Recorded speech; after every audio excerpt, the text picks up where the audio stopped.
नमस्ते दोस्तों। माँ के हर शक्ति पीठ का अपना महत्व है, क्योंकि यह माँ के शरीर के अंग है।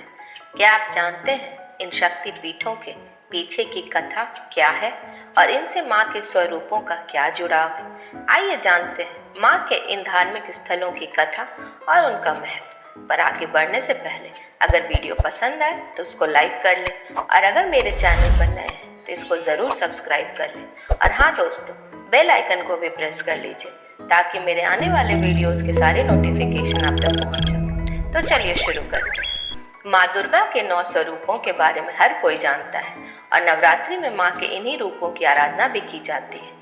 हिंदू धर्म में नव दुर्गा पूजन के समय ही माता के मंदिरों में भी भक्तों का तांता लगा रहता है और उनमें भी माँ के शक्ति पीठों का महत्व अलग ही माना जाता है।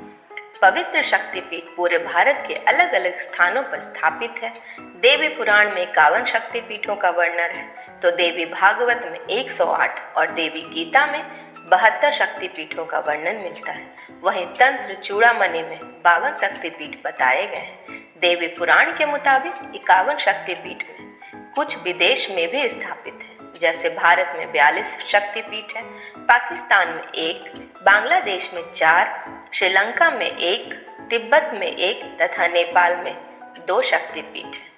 माँ के 51 शक्तिपीठों की एक पौराणिक कथा के अनुसार राजा प्रजापति दक्ष की पुत्री के रूप में माता दुर्गा ने सती के रूप में जन्म लिया था और भगवान शिव से उनका विवाह हुआ था।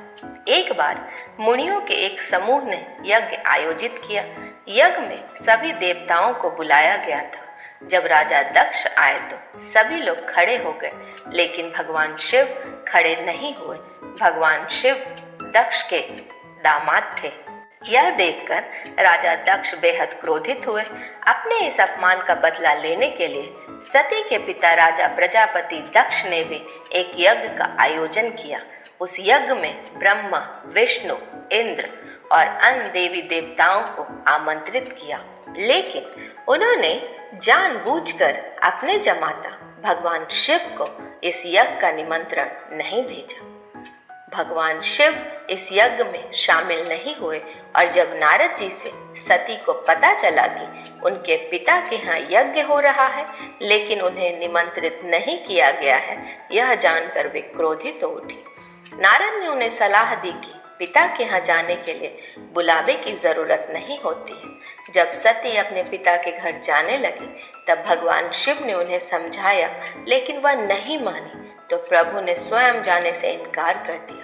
शंकर जी के रोकने पर भी जिद कर सती यज्ञ में शामिल होने चली गई। यज्ञ स्थल पर सती ने अपने पिता दक्ष से शंकर जी को आमंत्रित न करने का कारण पूछा और पिता से उग्र विरोध प्रकट किया। इस पर दक्ष भगवान शंकर के बारे में सती के सामने ही अपमानजनक बातें करने लगे। इस अपमान से पीड़ित सती ने यज्ञ कुंड में कूदकर अपनी प्राणाहुति दे दी। भगवान शंकर को जब यह पता चला तो क्रोध से उनका तीसरा नेत्र खुल गया। ब्रह्मांड में प्रलय व हाहाकार मच गया। शिव जी के आदेश पर वीरभद्र ने दक्ष का सिर काट दिया और अन्य देवताओं को शिव निंदा सुनने की भी सजा दी। भगवान शंकर ने यज्ञ कुंड से सती के पार्थिव शरीर को निकाल कंधे पर उठा लिया और दुखी होकर सारे भूमंडल में घूमने लगे। भगवती सती ने शिव जी को दर्शन दिए और कहा कि जिस जिस स्थान पर उनके शरीर के अंग अलग होकर गिरेंगे वहां महाशक्ति पीठ का उदय होगा। सती का शव लेकर शिव पृथ्वी पर घूमते हुए तांडव करने लगे, जिससे पृथ्वी पर प्रलय की स्थिति उत्पन्न होने लगी। पृथ्वी समेत तीनों लोकों को व्याकुल देखकर भगवान विष्णु अपने सुदर्शन चक्र से सती के शरीर को खंड खंड कर धरती पर गिराने लगे। जब जब शिव नृत्य मुद्रा में पैर पटकते, विष्णु अपने चक्र से माता के शरीर का कोई अंग काट कर उसके टुकड़े पृथ्वी पर गिरा देते। शास्त्रों के अनुसार इस प्रकार जहां जहां सती के अंग के टुकड़े, उनके वस्त्र या आभूषण गिरे, वहां वहां शक्ति पीठ का उदय हुआ। इस तरह कुल 51 स्थानों में माता के शक्ति पीठों का निर्माण हुआ। अगले जन्म में सती ने राजा हिमालय के घर पार्वती के रूप में जन्म लिया और घोर तपस्या कर शिव को पुनः पति रूप में प्राप्त किया। तो ये थी दोस्तों माँ के 51 शक्ति पीठों का रहस्य। आशा करती हूँ कि आपको ये वीडियो पसंद आया होगा। तो दोस्तों हंसिए, खेलिए, खुश रहिए, जिंदगी का मजा लेते रहिए। फिर मिलते हैं ऐसी ही रोचक जानकारियों के साथ। आपका दिन शुभ हो। धन्यवाद।